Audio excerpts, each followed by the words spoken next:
Hello and welcome. My name is Deirdre Coyne, and today I am joined by the wonderful Michelle McGowan from Michelle McGowan Wellness. Michelle, thank you so much for joining us today. And I know from us speaking earlier, and also we know each other quite well, that over the last year in particular, and even before that, you have had some wonderful accomplishments in terms of your health. So over to you to tell us a little bit about that. Okay, so I'll start back at the beginning where my wellness journey actually started. So it's kind of Christmas 2019. So up until that point, I'd just been really, for maybe even 30 years, struggling with depression, anxiety, just really struggling with my mental health. And I just had a constant low mood. And then I had these periodic breakdowns. So Christmas 2019, I had my third breakdown, and it's just something in my head. It's just like, do you know what? If I don't do something about this, this is just going to keep happening to me for forever, really. But it was actually really strange timing, because about a week later, I actually got a phone call off my GP asking me did I want to take part in their Be Healthy, Be Happy course. Okay. And I jumped at the chance of that, and it was great. And it actually introduced me to mindfulness and meditation. So that started that was lockdown, spring lockdown, so it was online. And I absolutely loved it. I just was able to reconnect myself, I suppose. I think I'd always been just going through the motions, not really paying attention to how I felt and what was going on around me. I was just going through the motions of life, just doing what I had to do, and that was it. Not really feeling anything in particular, just really down, really low. But doing the mindfulness. Mindfulness. And you learned about mindfulness and meditation through the Be Healthy. Yeah. So it was like kind of staggered course with 3 different topics and the 6-week block of mindfulness. And it was honestly changed my life during that 6 weeks. And I also, from that course, was offered 6 weeks of CBT as well, which was amazing. It really helped me to just get control of my thoughts and to reframe the negativity that was going on in my head, basically. So from there, I just wanted to carry on, and I started creating my own notebooks and journals. I would have been a chronic worrier, just constantly going to bed at night, lying there for hours, worrying over nothing, having these imaginary conversations that would never happen, ever. But through doing the mindfulness course as well, I actually learned how to, just take a moment, get rid of all that out of my head, write it down. So I started creating myself a worry journal, a book to reframe my negative thoughts and things like this. And these are the tools I used to actually help me to just change my thoughts. And it really did honestly change my life. So moving on from there, I just carried on using the tools myself. I started setting myself a goal. I actually had a really destructive relationship with food as well.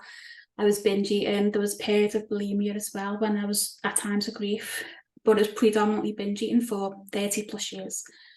And I created myself an eating journal so that I could use mindfulness then to track how I felt when I ate certain foods. So I used to actually punish myself with food. I would be working from home and I knew I took too many orders. So I was working 70, 80 hours a week. So looking forward for the week ahead, I just knew I was going to be completely exhausted. I was completely burnt out.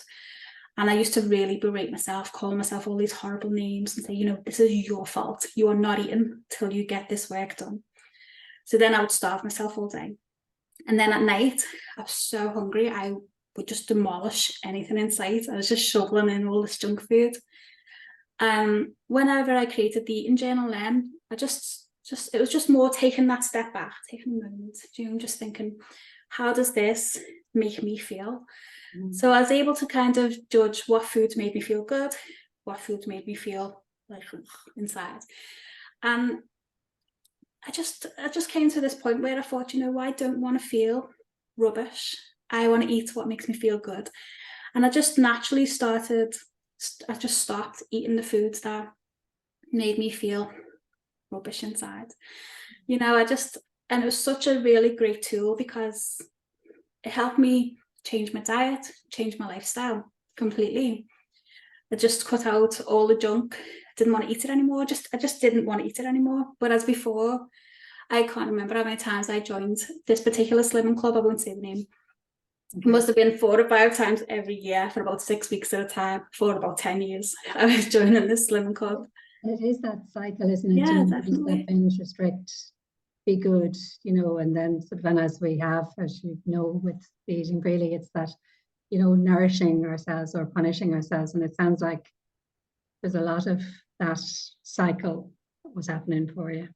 Definitely. And that's the point thing as well. I didn't cut out food that, it was like I didn't restrict myself. It's like I gave myself permission to eat whatever I wanted to eat. But because I had changed my mindset, I wanted to eat the foods that made me feel good. Brilliant. So, but I'm not saying it happened overnight. This has been what did take a couple of years probably for me to fully embrace that whole thing. But that was without me really having any extra support. I was doing it by myself. And I did get there eventually, but looking back, there were ways I could have definitely made that journey much, much quicker. So I actually have created myself a wellness journal as well. And that's what I do offer that for sale as well. And it's just prompts. Like whenever you think of journaling, some people think, you've got to sit for hours, do your diary today, for hours on end, which is actually really therapeutic if that's what you enjoy doing. But I use a lot of prompts, which are quick. Because sometimes whenever you start as well, some of my pages started off, I don't know what I'm supposed to be writing here, just until you get into the flow of things. But journaling is probably one of the main things that's really helped me as well. I would be very introverted, and it was hard for me to speak my mind and say what I was really feeling. Whereas with journaling, you can just open up and say whatever you like, get everything off your chest.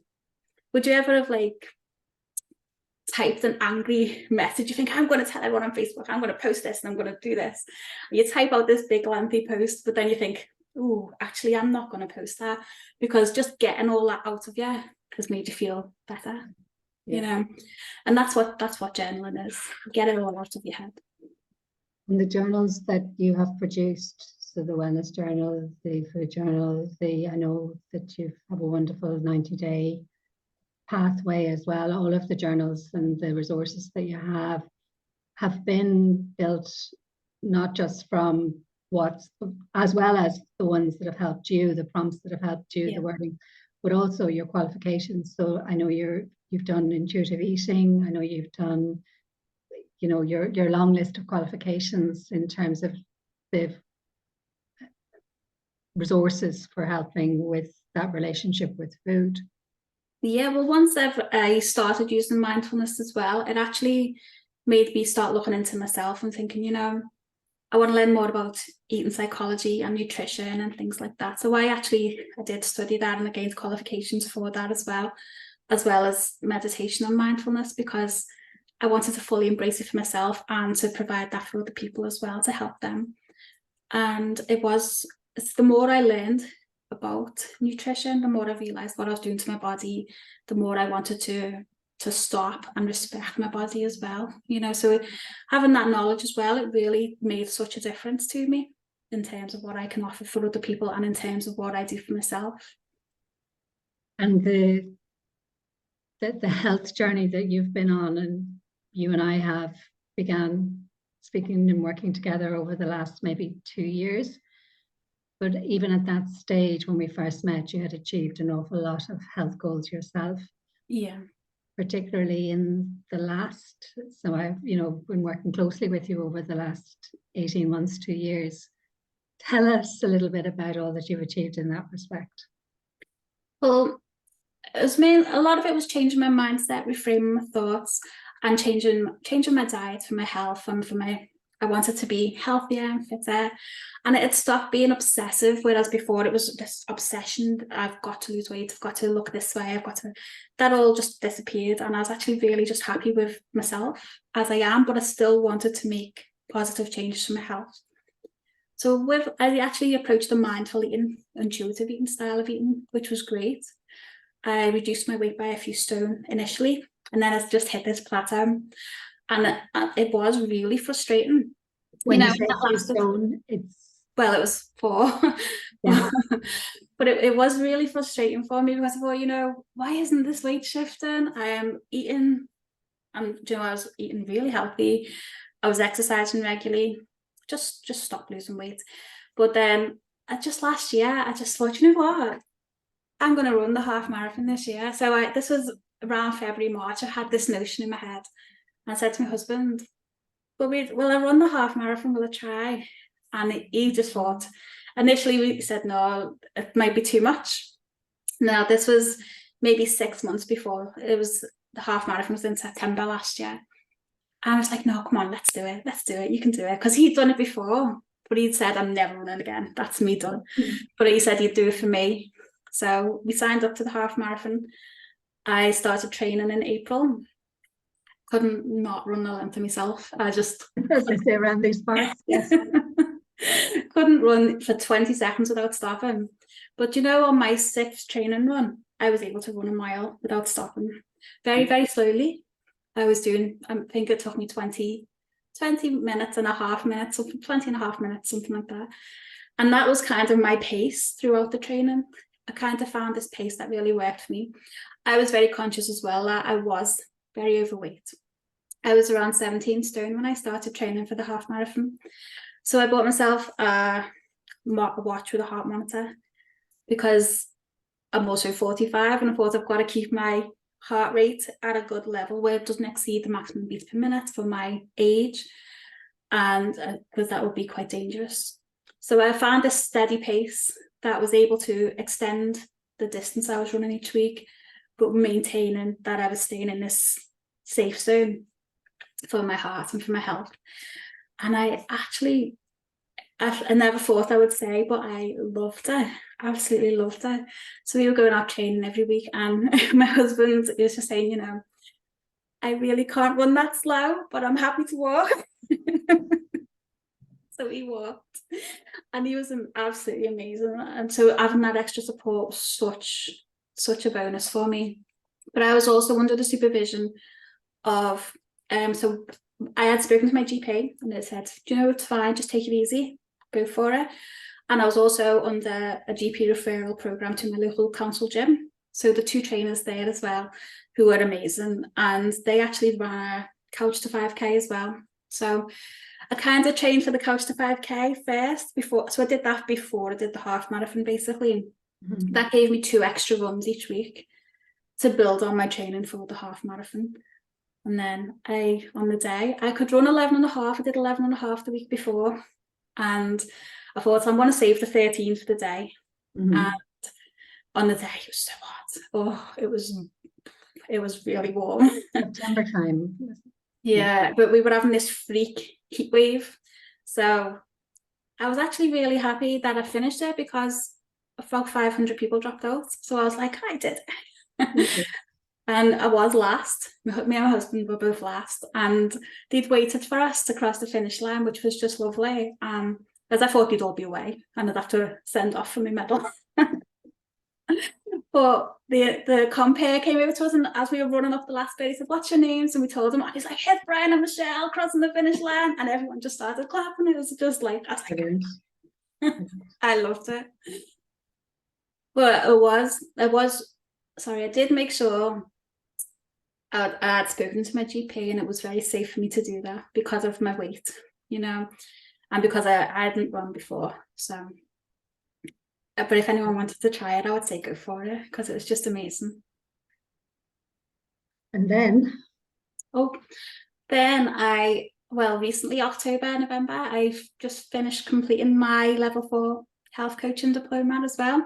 So this is something I'm hoping to incorporate everything, all the mindfulness, all the health and nutrition, and help other people to make that journey quicker for other people as well. Because while it took me a couple of years, I know it could be done quicker with support. So that's what I would like to help people with that. And I'm sure, you know, combined with all of, and also your trauma focused root cause. I'm not sure what the trauma training as well that you've done. Yeah. A lot of my depression and anxiety did stem back to trauma from childhood and things like that. So I trained as a root cause therapy coach as well. So, and that was because for me, what helped me was going back to the root cause of why I was binge eating in the first place. Mhm. And then I used the cognitive behavior techniques to see that that behavior didn't serve me anymore, you know, and I was just reframing everything that I believed, because we form these beliefs and no one puts them beliefs there. We create the beliefs. So if we create our own beliefs, we can create new ones that are more positive, more beneficial for us. And that's what I did. So combined with all of that knowledge, you know, that formal training combined with your own experience, you know, there is so much that you are now giving back, as you say, to help people who are beginning the journey, or even, you know, in both of our cases, throughout the many years of that relationship with food and mental health and physical health. Where would you say, I mean, you in the first place are going to help people to make that journey so much easier, because it's taken us, as we said, quite a while to achieve that. The journaling has been a huge part of that. So would you suggest that that's where, other than speaking to you, which I hope that people will, I'll leave your details and we can connect people with you if they want to begin that journey with you. But also journaling has been a huge part. Would that be something that you would recommend that people have a go at? Or? Definitely.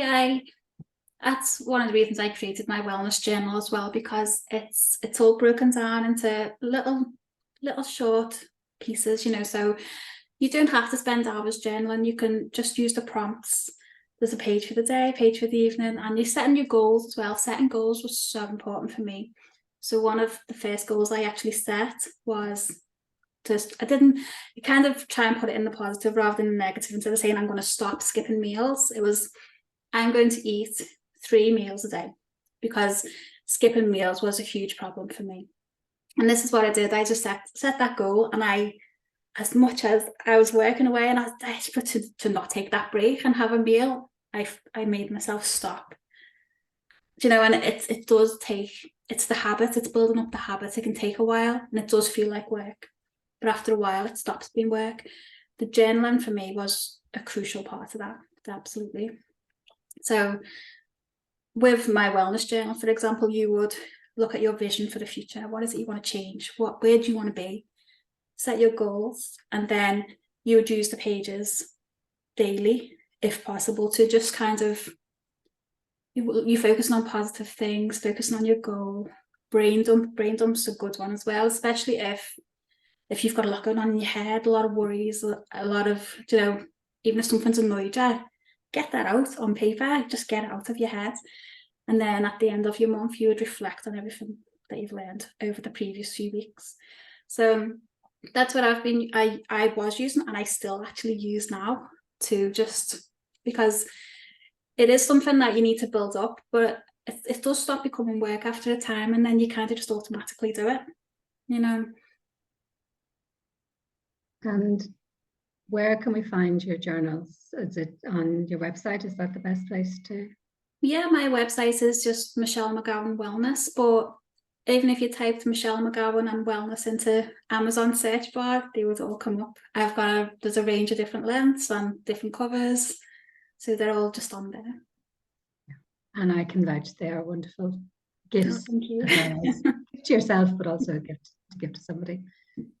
Thank you so much, Michelle. This has been really, really helpful for me, and learning a lot of things about how it is that you've achieved all that you've achieved. So thank you for sharing all of that with us today. Thank you so much for having me. Not at all. Speak to you soon. Bye. Bye. Bye.